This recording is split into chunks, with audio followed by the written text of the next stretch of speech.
آج کی محفل کے ثناخان رسول پہلے تشریف لاتے ہیں جناب محمد اسلم صاحب. جناب محمد اسلم صاحب. نعرہ تکبیر. سامعین محترم، اپنی ماں اپنی بہنوں کے آگے ہاتھ جوڑ کر عرض کرتا ہوں کہ آپ کا واسطہ اسی سید گھرانے کا، فاطمہ الزہرا کی چادر کا، کہ خاموش ہو کر بیٹھیے اور باادب طریقے سے اس محفل میں آنے والے ثناخان رسول کو اور مقررین حضرات کو سنیے. یہ محفل آپ کے لیے ہے، یہ آپ کی بخشش کے لیے ہے. تو پہلے تشریف لاتے ہیں جناب محمد اسلم صاحب. نام ہے غلامی رسول میں شہزادہ محمد نور المصطفیٰ رضوی صاحب. صلی اللہ علیہ یا نام تو محمد نور المصطفیٰ ہے. سیرت سے دیکھو تو آپ کے سامنے ہے نور مصطفیٰ کی جھلکیاں آپ کے چہرہ انور پر ہیں. صورت سے دیکھو تو پھر بھی نور مصطفیٰ کی تجلیاں صاحبزادہ محمد نور المصطفیٰ رضی صاحب کے چہرہ انور پر ہیں. عزیزان من، کوئی خوشامد نہیں. خدا کی قسم، شاہکوٹ کی آبادی میں ایک وقت وہ تھا کہ جب نوجوان سینما کی طرف بھاگتے تھے، جب نوجوان جن کو شراب جوا کھیلنے پر گزار دیتے تھے، لیکن اس ہستی نے آتے ہی نوجوانوں کے دلوں میں پیارے نبی کا ایک ایسا دیا جلایا کہ ہر بچے سے لے کر نوجوان تک، نوجوان سے لے کر ضعیف آدمی تک، ماں بہنوں بیٹیوں کی زبان پر خدا کی قسم میلاد کے دن ہو تو پھر بھی یا نبی کی پکار ہوتی ہے، معراج کے دن ہو تو پھر بھی یا نبی کی پکار ہوتی ہے، محرم کے دن ہو تو میرے پیر کے صدقہ سے ہر نوجوان کے دل میں یا نبی کی پکار ہوتی ہے. یہ ہستی کسی تعارف کی محتاج نہیں. نوجوان طالب علم جانتے ہیں کہ ان کا نام تاریخ میں انجمن طلبہ اسلام کے سابقہ مرکزی صدر کی حیثیت سے بھی مشہور ہے، اور خانقاہ ڈوگرہ کی سرزمین ان کے گھرانے کے کرم کی محتاج ہے. ان کے والد گرامی ہمارے دادا مرشد پیر ابو الفیض محمد عبد الکریم عبدالوی صاحب نے نوجوانوں کے، بوڑھوں کے دلوں میں شیخ الحدیث مولانا سردار احمد رحمۃ اللہ علیہ کے عشق سے لے کر احمد رضا خان بریلوی رحمۃ اللہ علیہ کے عشق تک، پیارے نبی کے عشق سے لے کر ایک عام اللہ کے ولی ڈاکٹر علامہ اقبال کے عشق تک ہر نوجوان کے دلوں میں ایک نئی شمع روشن کی ہے. شاعر نے ان کو دیکھا تو پکار اٹھا کہ جب تک لفظ وضو نہیں کرتے ہم ان کی گفتگو نہیں کرتے. پھر مجھے بھی کہنے پڑا کہ اے رنگینیوں، اے جھنڈیوں، کون آنے والا ہے؟ سبھا مسکرا رہی ہے، فضا مسکرا رہی ہے. آنے والے محمد نور المصطفیٰ ہیں. ذکر نواز رسول کا ہے. شاعر پکار اٹھتا ہے کہ اے باد صبا، کچھ تو نے سنا؟ مہمان جو آنے والے ہیں، کلیاں نہ بچھانا راہوں میں، ہم دل کو بچھانے والے ہیں. تو بلا تاخیر ہاتھ باندھ کر پیر و مرشد کو دعوت دینا چاہتا ہوں. ان سے پہلے ایک پرزور اور پرہوش نعرہ لگائیے گا.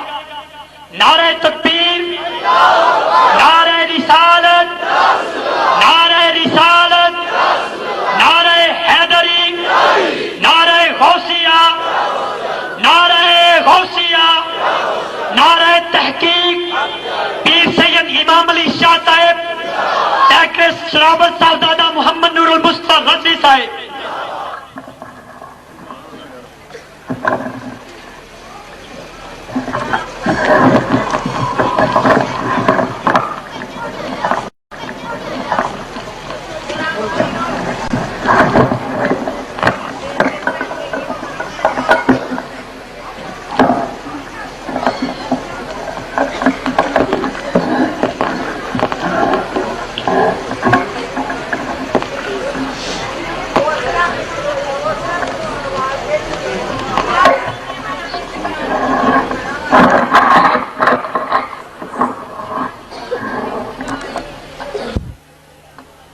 سیدی مرشدی سیدی مرشدی غلام ہے غلامی رسول میں غلامی رسول میں جہون عشق مصطفیٰ نعرہ تکبیر نعرہ رسالت نعرہ حیدری حیدری حیدری صاحبزادہ محمد نور المصطفیٰ رضوی صاحب.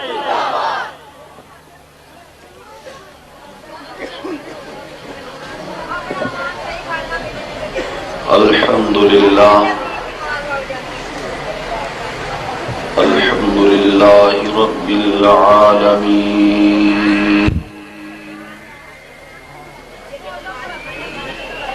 والعاقبۃ للمتقین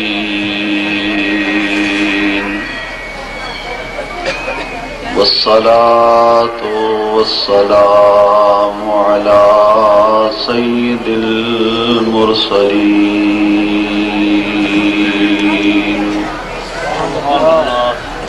وعلى آلہ وأصحابہ أجمعین. أما بعد فأعوذ بالله من الشيطان الرجيم. بسم الله الرحمن الرحيم.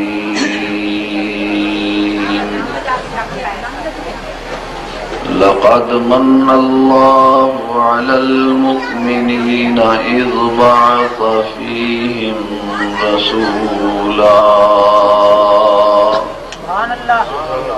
صدق الله مولانا العظيم وبلغنا رسوله النبي الكريم الأمين.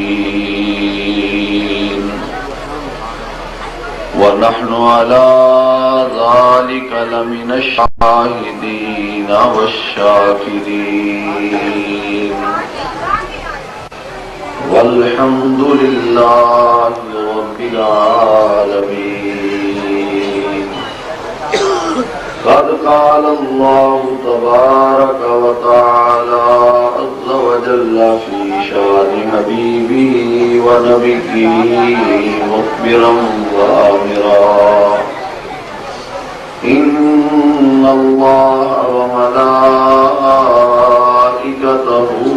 يصلون على النبي يا أيها الذين آمنوا صلوا عليه وسلموا تسلیما.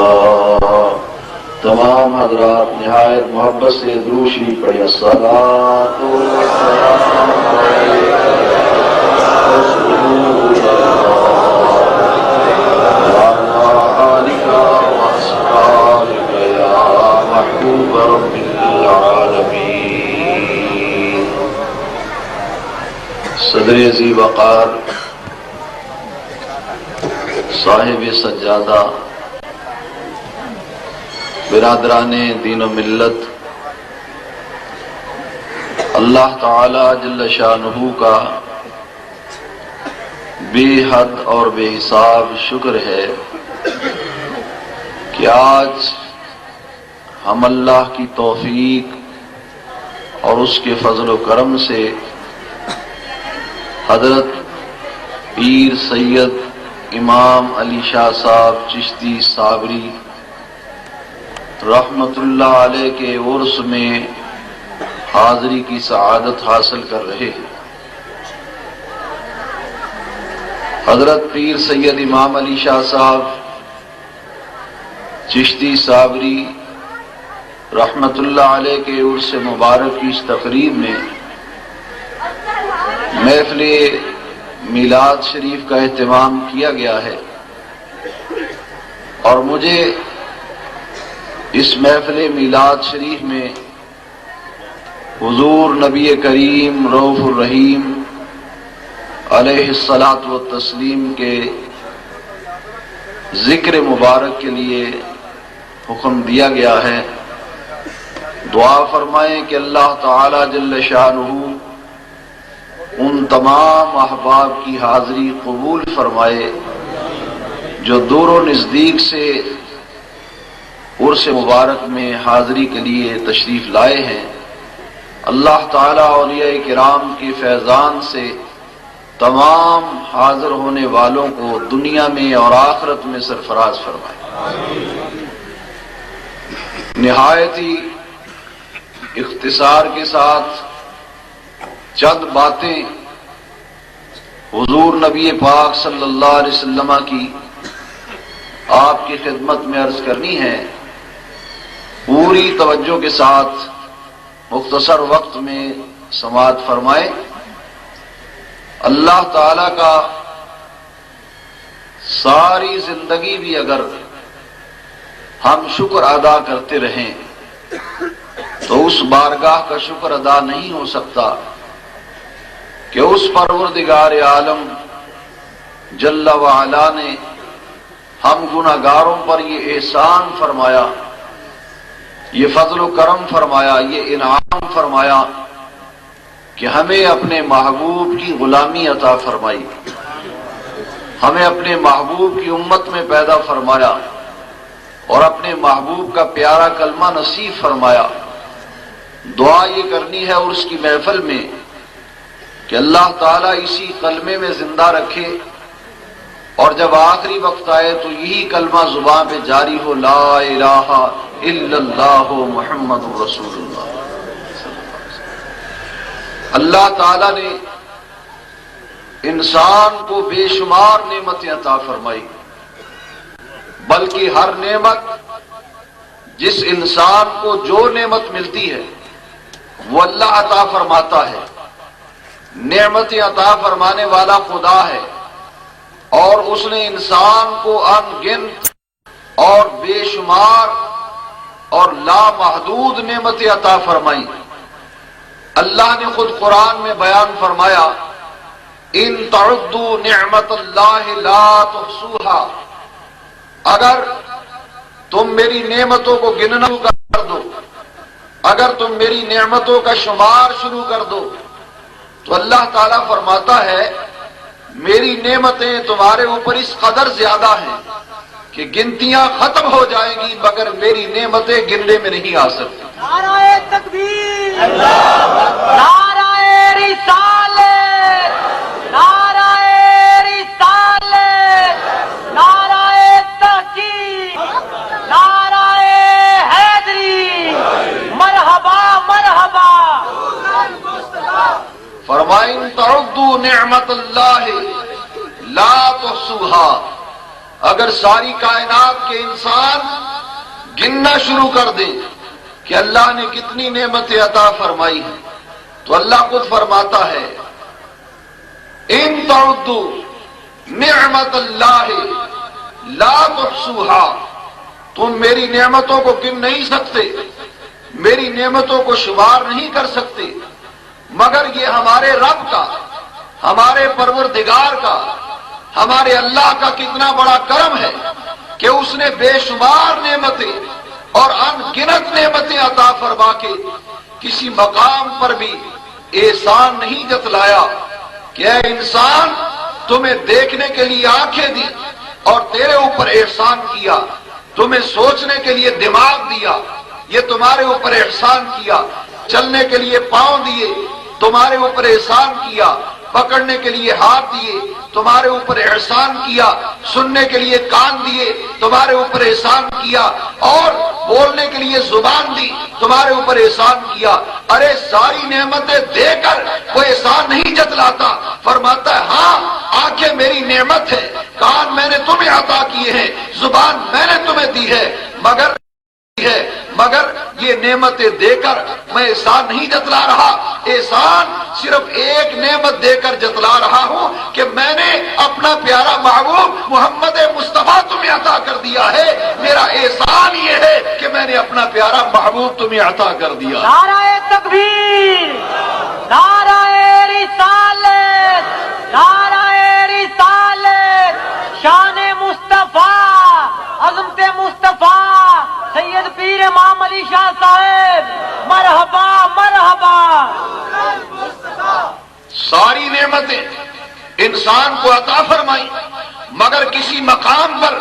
وہ احسان نہیں جتلاتا. فرماتا ہے تمہیں اولاد کی نعمت دی، کاروبار دیا، جائیدادیں دی، زمینیں دی، تمام نعمتیں تمہیں عطا فرمائیں، مگر میرا احسان یہ نعمتیں عطا کر کے میں احسان نہیں جتلاتا. احسان صرف ایک بات کا جتلا رہا ہوں. رب نے قرآن میں فرمایا لقد من اللہ علی المؤمنین اذ بعث فیہم رسولا. میرا احسان مومنوں پر ہے. وہ احسان کیا ہے کہ میں نے اپنا پیارا محبوب انہیں عطا فرما دیا ہے. یعنی حضور نبی کریم علیہ الصلوۃ والسلام ہمیں عطا فرمائے تو فرمایا اللہ نے میرا یہ احسان ہے مومنوں پر کہ میں نے انہیں عظمت والا رسول عطا فرما دیا ہے، اپنا پیارا محبوب عطا فرما دیا ہے. وہ محبوب پاک آئے تو رب نے فرمایا اس محبوب کی آمد، میرے محبوب کی تشریف آوری تمہارے لیے احسان ہے، احسان. اب غور فرمائیے اور توجہ رکھیے کہ اللہ تعالیٰ نے 1,24,000 کم و بیش انبیاء کرام بھیجے، مگر کسی نبی کو بھیج کر وہ احسان نہیں جتلاتا. فرماتا ہے ہاں حضرت ابراہیم آئے تھے تو وہ اپنی قوم کے لیے رحمت تھے، حضرت موسیٰ آئے تو وہ اپنی قوم کے لیے رحمت تھے، حضرت عیسیٰ آئے تو وہ اپنی قوم کے لیے رحمت تھے، حضرت نوح آئے تو وہ اپنی قوم کے لیے رحمت تھے. ہر نبی اپنے علاقے کا رسول تھا، ہر نبی اپنی قوم کا رسول تھا، ہر نبی اپنے علاقے کے لیے رحمت تھا. جب محبوب کی باری آئی تو رب نے قرآن میں اعلان کر دیا، فرمایا کائنات والو ہر نبی اپنے علاقے کے لیے رحمت ہے، ہر نبی اپنے قوم کے لیے رسول ہے. جو رسول تمہیں عطا کر دیا ہے وہ ساری کائنات کا رسول ہے اور اس کو میں نے سارے جہانوں کے لیے رحمت بنا کر بھیجا. نعرہ تکبیر، نعرہ رسالت، نعرہ رسالت، عظمت و شان مصطفیٰ، جاہو جلال مصطفیٰ. فرمایا وما ارسلناک الا رحمتا للعالمین. میرا یہ محبوب تمام جہانوں کے لیے رحمت بن کر آیا ہے.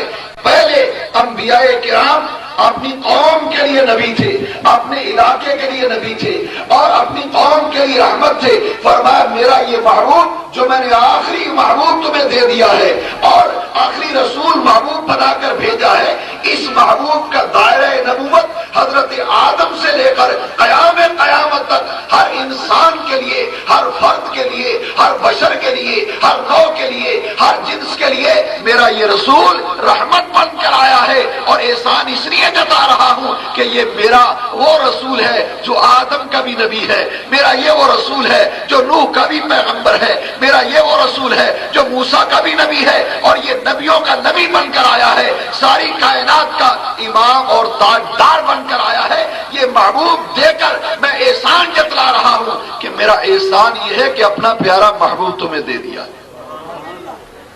وہ پیارا رسول دیا جس کے بارے میں خدا نے فرمایا آج ہر شخص یہ کہتا ہے کہ میں رسول اللہ کو مانتا ہوں، میں کلمہ پڑھتا ہوں، میں رسول اللہ کو ماننے والا ہوں، میرے پاس ایمان ہے.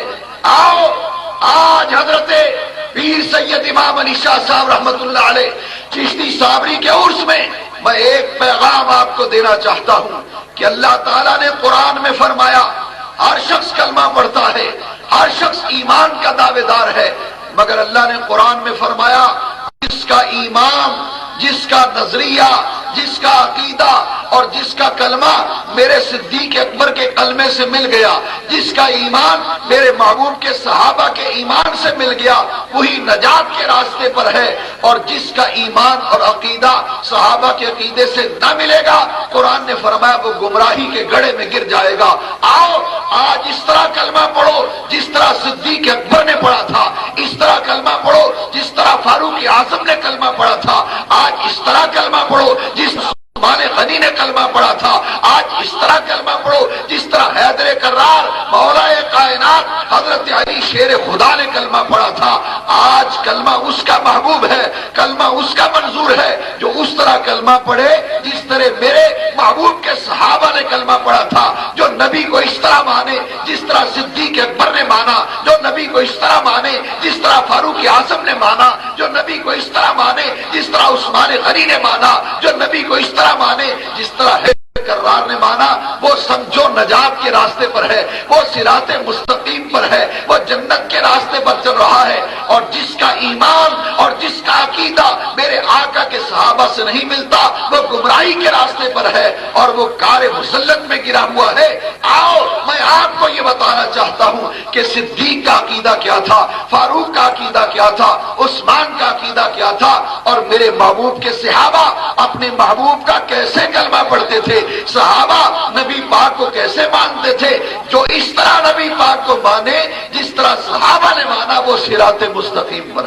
نعرہ تکبیر، آواز آنی چاہیے بھائی، نعرہ تکبیر، نعرہ رسالت، نعرہ رسالت، شان صحابہ، شان صحابہ، پیر سید امام علی شاہ صاحب، صاحبزادہ محمد نور المصطفیٰ رضوی صاحب۔ آج اس عرس میں آنے والوں اور ہمارا ایمان ہے کہ جن اولیاء کرام کے عرس میں ہم جاتے ہیں، ہمارا ایمان ہے کہ اللہ کے ولی جن کا عرس منایا جاتا ہے وہ پہچانتے ہیں کہ کون کون میری بارگاہ میں سلام پیش کر رہا ہے، کون کون حاضری کے لیے آیا ہے۔ آؤ میں آپ کو نبی پاک علیہ الصلوۃ والسلام کی ایک حدیث سنانا چاہتا ہوں تاکہ عرس میں آنے والے تمام زائرین کو پتہ چل جائے کہ آج ہماری حاضری صاحب عرس کی بارگاہ میں لگ چکی ہے۔ میرے آقا کی حدیث ہے، نبی پاک علیہ السلام نے فرمایا جب کسی قبرستان میں جاؤ، کسی مزار پر جاؤ، کسی قبر پر جاؤ، کسی مرکز پر جاؤ تو حضور نے فرمایا جا کر کہو السلام علیکم ورحمۃ اللہ وبرکاتہ، قبر والوں کو سلام کہو۔ پوچھا گیا اس کا فائدہ کیا ہوگا؟ نبی کریم علیہ السلام نے فرمایا جب تم قبروں والوں کو سلام کہتے ہو تو دنیا میں اگر قبر والے کے ساتھ تمہاری جان پہچان تھی تو وہ پہچان لیتا ہے کہ میری قبر پر فلاں آدمی آیا ہے اور مجھے سلام کہہ رہا ہے، اور فرمایا وہ تمہارے سلام کو قبر والا سنتا بھی ہے اور تمہارے سلام کا جواب بھی دیتا ہے، اور دنیا میں اگر تمہاری اس کے ساتھ جان پہچان تھی تو وہ پہچانتا بھی ہے، سلام کا جواب بھی دیتا ہے، اور اگر دنیا میں پہچان نہیں تھی تو وہ صرف سلام کا جواب دیتا ہے۔ اب بتانا یہ چاہتا ہوں کہ اگر عام قبر والا سلام کو سنتا ہے، سلام کا جواب دیتا ہے، تو اللہ کے ولیوں کی طاقت کا اندازہ کون کر سکتا ہے کہ ان کی بارگاہ میں جب سلام پیش کیا جاتا ہے وہ پہچانتے بھی ہیں، وہ سلام کا جواب بھی دیتے ہیں اور آنے والوں کے لیے رب کی بارگاہ میں دعا بھی کرتے ہیں۔ میں آپ کو بتانا یہ چاہتا ہوں، عرس مبارک کا تحفہ اپنی جھولیوں میں ڈال کر لے جاؤ۔ جو لوگ یہ کہتے ہیں کیا رکھا ہے مزارات میں، قبروں پر کیا لینے کے لیے جاتے ہو، عرس کیوں مناتے ہو، اولیاء کرام کے بارگاہ میں کیوں جاتے ہو، سنو میں ڈنکے کی چوٹ پر کہنا چاہتا ہوں کہ میرے آقا کی شریعت نے منع کر دیا۔ ایک آدمی چارپائی پہ سویا ہوا ہے، چٹائی پہ سویا ہوا ہے، آقا کی شریعت نے روک دیا، منع کر دیا، فرمایا خبردار جو آدمی سویا ہوا ہے اس کو سلام نہیں کہنا۔ سوئے ہوئے آدمی کو سلام کہنے سے شریعت نے، سب بولے شریعت نے منع کر دیا۔ کس بات سے؟ یہ آپ کو ساتھ اس لیے بلا رہا ہوں تاکہ یہ مسئلہ آپ کے ذہن نشین ہو جائے۔ میں تو آپ کو ایک سبق پڑھانے کے لیے آیا ہوں، اور یہ سبق آج عرس امام علی شاہ چشتی صاحب یہ یاد کر کے جانا ہے کہ لوگ یہ کہیں مزارات والے سنتے نہیں ہیں، دیکھتے نہیں ہیں، قبروں میں کیا رکھا ہے، کیا لینے کے لیے جاتے ہو مزارات پر۔ سنو شریعت نے منع کر دیا، جو آدمی سویا ہوا ہے اس کو سلام نہ کہو، سلام نہ کہو۔ کس کو؟ سوئے ہوئے آدمی کو۔ کیوں نہ کہیں؟ فرمایا اس لیے نہ تمہارے سلام کو وہ سنے گا نہ سلام کا جواب دے گا۔ سویا ہوا آدمی نہ سلام کو سنتا ہے اور نہ سلام کا جواب دیتا ہے۔ شریعت نے منع کر دیا، سوئے ہوئے آدمی کو نہ سلام اور اس لیے سلام نہ کہو، شریعت نے منع روکا کہ سوئے ہوئے آدمی کو سلام کہنا منع ہے۔ کیوں منع ہے جی؟ اس لیے منع ہے، نہ سلام کو سنے گا نہ جواب دے گا۔ بڑی حیرانگی کی بات ہے کہ سوئے ہوئے آدمی کو تو سلام کہنے سے منع کر دیا، مگر قبر والے کو سلام کہنے کا نبی پاک نے حکم دے دیا۔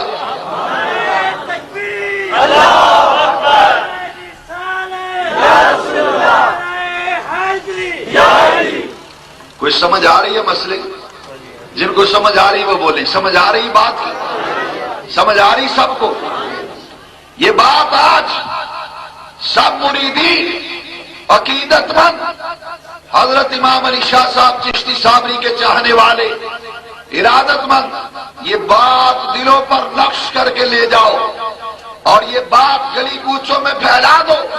سوئے ہوئے آدمی کو شریعت نے منع کر دیا سلام نہ کہو، کیوں نہ کہیں؟ نہ سنے گا نہ سلام کا جواب دے گا، منع کر دیا۔ مگر میرے آقا تاجدار اجم و عجم حضور خاتم الانبیاء تاجدار ختم نبوت نے فرمایا، سنو، جب بھی قبرستان میں جاؤ، جب بھی مزارات پر جاؤ، جب بھی مقابر پر جاؤ، کسی بھی صاحب قبر پر جاؤ تو جا کر کہو السلام علیکم، سلام کہو۔ کیوں؟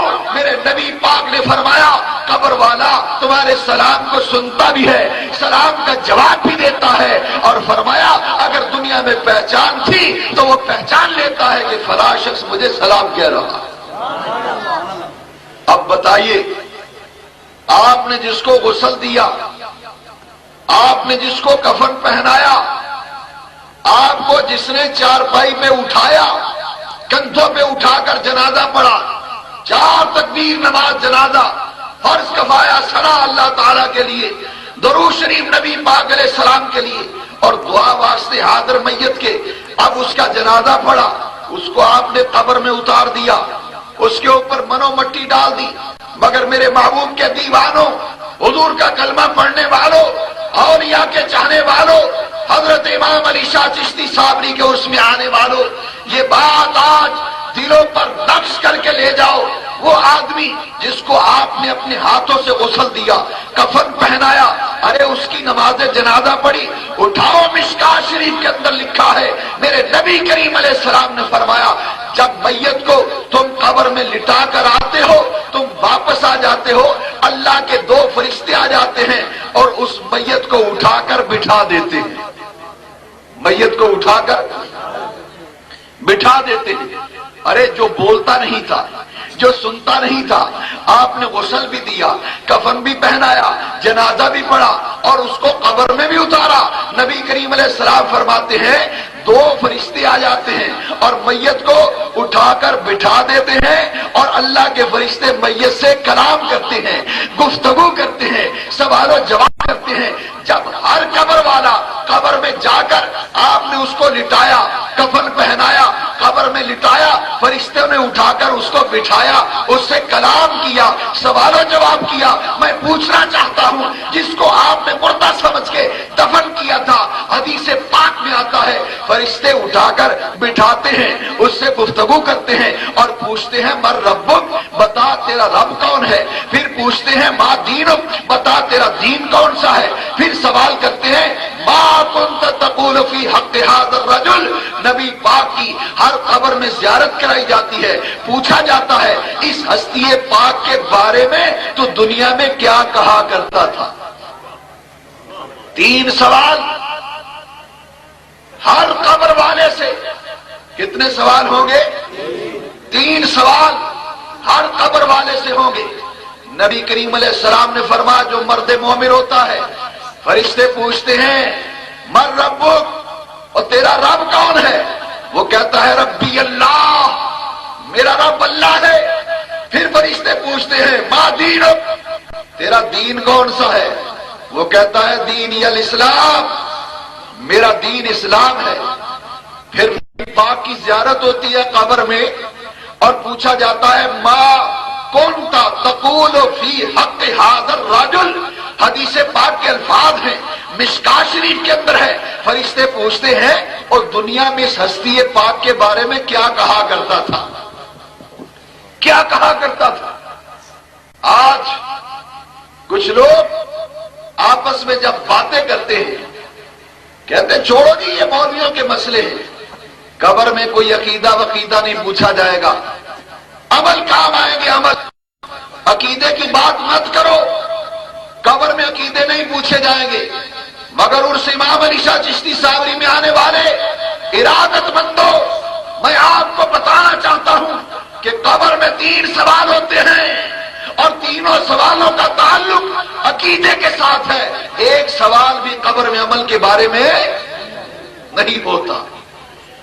آج لوگ کہتے ہیں جی نبی پاک کے بارے میں قبر میں نہیں پوچھا جائے گا، حضور کے بارے میں سوال نہیں ہوگا، لیکن آؤ یہ پوچھا جائے گا ما کنت تقول فی حق ھذا الرجل، حضور کی زیارت کرائی جائے گی، پوچھا جائے گا اس ہستی پاک کے بارے میں دنیا میں کیا کہا کرتا تھا، اب قبر میں بتا، دنیا میں تجھے کوئی پوچھنے والا نہ تھا، میرے محبوب کو اپنے جیسا بشر کہتا تھا، میرے محبوب پر اعتراض کرتا تھا، وہاں دنیا میں کوئی پوچھنے والا نہ تھا، اب قبر کی تنہائیوں میں اور گہرائیوں میں اتر کر بتا کہ تم میرے محبوب کو دنیا میں کیا کہا کرتا تھا۔ نعرہ تکبیر، نعرہ رسالت، نعرہ حیدری، پیر سید امام علی شاہ صاحب، سادہ محمد نور المصطفیٰ رضوی صاحب۔